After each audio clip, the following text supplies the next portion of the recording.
नमस्कार। BA part third के students के लिए आज का हमारा विषय है हिंदी निबंध, उसके तत्व और उसके प्रकार। निबंध शब्द अंग्रेजी के ऐसे का पर्यायवाची या समानार्थक शब्द के रूप में प्रचलित है। संस्कृत की व्युत्पत्ति के आधार पर निबंध का एक अर्थ बांधना होता है।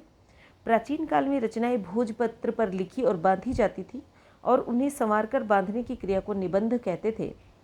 धीरे धीरे उसका अर्थ संकोच हुआ और उसका प्रयोग साहित्यिक कृतियों के लिए किया जाने लगा। निबंध शब्द के पर्यायवाची शब्दों के रूप में लेख, रचना आदि शब्द भी प्रचलित हुए, किंतु लेख शब्द साहित्य की लिखी गई सामग्री के लिए प्रस्तुत होता है। वस्तुतः निबंध अपने प्राचीन अर्थ तथा अन्य पर्यायों से भिन्न अर्थ वाली साहित्यिक विधा के लिए प्रयुक्त होने लगा। वह अंग्रेजी के ऐसे का पर्यायवाची है। निबंध की परिभाषाओं की यदि हम बात करें तो सबसे पहले हम अंग्रेजी के विद्वान सैमुअल जॉनसन की दी हुई परिभाषा पर विचार करेंगे। उन्होंने कहा है कि a loose sally of the mind, an irregular indigested piece of literature, not a regular and orderly composition. अर्थात निबंध मन की उच्छृंखल तरंग, क्रम रहित अपरिपक्व साहित्यिक कृति है जो क्रमबद्ध व्यवस्थित नहीं होता। बेकन जो अंग्रेजी के एक अन्य विद्वान हैं, उनके अनुसार निबंध कुछ पन्नों का होता है जिसमें बौद्धिक विचारों को केंद्रित किया जाता है और उन्हें विस्तार नहीं दिया जाता। इस प्रकार से पाश्चात्य विद्वानों ने हिंदी निबंध के बारे में अपने विचार व्यक्त किए हैं। हिंदी के निबंधकारों तथा आचार्यों ने भी निबंध को परिभाषित करने का प्रयास किया है। हिंदी के विद्वान आचार्य रामचंद्र शुक्ल ने कहा है कि आधुनिक लक्षणों के अनुसार निबंध उसी को कहना चाहिए जिसमें व्यक्तित्व अर्थात व्यक्तिगत विशेषताएं हों। व्यक्तिगत विशेषता का मतलब यह नहीं है कि उसके प्रदर्शन के लिए विचारों की श्रृंखला ही रखी ही न जाए या जानबूझकर जगह जगह तोड़ दी जाए। बाबू श्याम सुंदर दास जी के अनुसार निबंध उस लेख को कहना चाहिए जिसमें किसी गहन विषय पर विस्तारपूर्ण और पांडित्यपूर्ण विचार किया गया हो। उपर्युक्त परिभाषाओं का विश्लेषण करने पर कहा जा सकता है कि निबंध गद्य की वह विधा है जिसमें निबंध का किसी भी विषय को अपने व्यक्तित्व का अंग बनाकर स्वच्छंद रीति से अपनी रीति की लेखनी चलाता है। इसमें विशिष्ट अनुभूति और विचारधारा का संपूर्ण प्रतिपादन किया जाता है।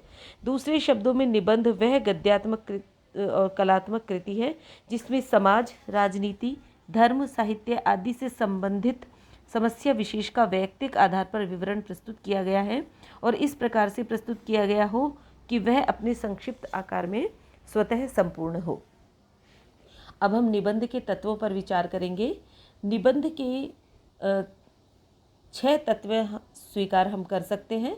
जो परिभाषाएं हमने अभी देखी उन परिभाषाओं के आधार पर सबसे पहला तो तत्व आता है विषय प्रतिपादन, दूसरा भाव तत्व, तीसरा व्यक्तित्व की अभिव्यक्ति, चौथा भाषा शैली, पांचवा स्वच्छंदता तथा छठा है संक्षिप्तता। पहला जो है पॉइंट है उस पर हम विचार करेंगे, विषय प्रतिपादन। निबंध में विषय के चुनाव की स्वतंत्रता का आशय है कि विषय प्रतिपादन लेखक कोई भी ले सकता है। विषय प्रतिपादन भी अवश्य होता है। वैचारिक निबंधों में तो विषय की तर्कपूर्ण व्याख्या ही रहती है। यह तो संभव है कि निबंध में भाव तत्व का पूर्ण समावेश रहे, किंतु विषय की सत्ता अनिवार्य है। दूसरा इसका तत्व है भाव। निबंध साहित्यिक रचना के रूप में तभी मान्यता प्राप्त करता है जबकि उसमें भाव तत्व का समावेश रहे। आर्थिक, राजनीतिक अथवा वैचारिक लेखों को निबंधों की संज्ञा इसलिए प्रदान नहीं की जा सकती क्योंकि उनमें शुष्क ढंग से विषय का प्रतिपादन रहता है तथा भाव तत्व का पूर्ण अभाव रहता है। भाव तत्व का समावेश होने पर ही लेख निबंध में बदल जाता है। तीसरा तत्व है व्यक्तित्व की अभिव्यक्ति। निबंध में साहित्यकार के व्यक्तित्व की अभिव्यक्ति अनिवार्यतः होती है। निबंध में साहित्यकार का निजीपन अभिव्यक्त होना चाहिए।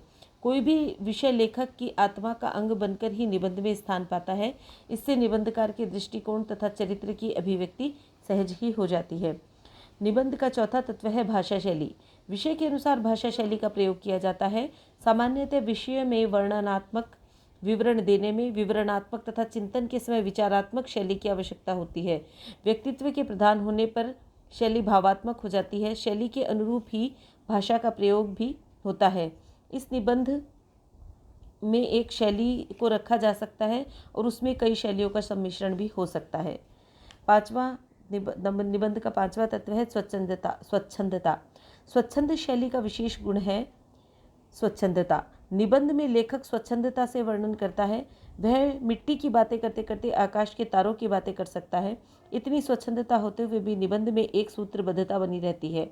अनेक विषयों पर घूमने के पश्चात पुनः अपने विषय पर लौट आना ही निबंधकार की सफलता का रहस्य है। निबंध का अगला तत्व है संक्षिप्तता। निबंध में संक्षिप्तता का होना आवश्यक है। यदि निबंध बड़े आकार का होगा तो वह प्रबंध हो जाएगा। कहानी और एकांकी में के समान ही निबंध की एक बैठक में बैठकर पढ़ी जा सकने वाली रचना होनी चाहिए।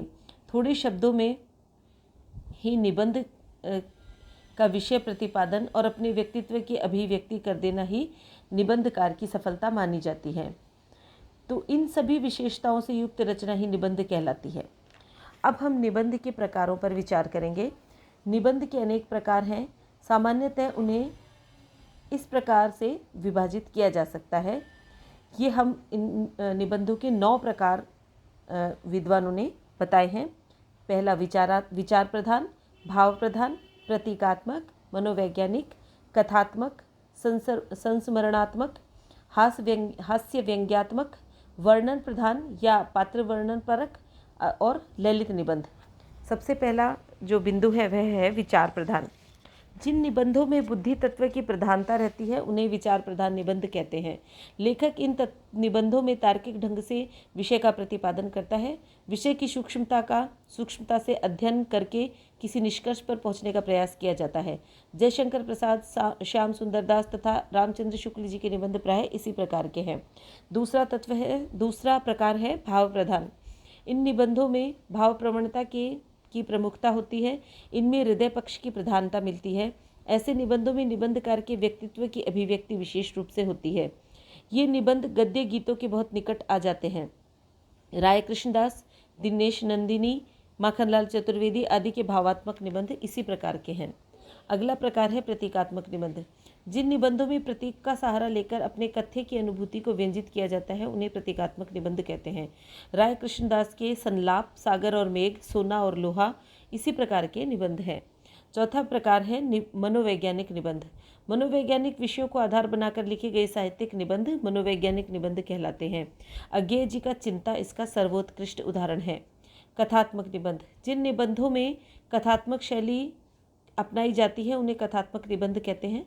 सियाराम शरण गुप्त का झूठा सच इसी कोटि का निबंध है। संस्मरणात्मक निबंध। जिन निबंधों में संस्मरण के तत्वों का समावेश हो जाता है उन्हें संस्मरणात्मक निबंध कहते हैं। संस्मरण की विधा अलग हो जाने के कारण अब इन्हें निबंध नहीं माना जाता है।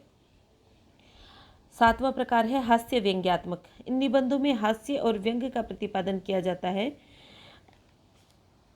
सियाराम शरण गुप्त का घोड़ाशाली तथा प्रभाकर माचवे का मोह इसी प्रकार के निबंध है। आठवां प्रकार है वर्णन प्रधान निबंध। जिन निबंधों में वर्णन की प्रधानता होती है उन्हें वर्णन प्रधान निबंध कहते हैं। यात्रा संस्मरण की विधा अलग हो जाने के कारण अब इन्हें भी निबंध की कोटि में नहीं गिना जाता।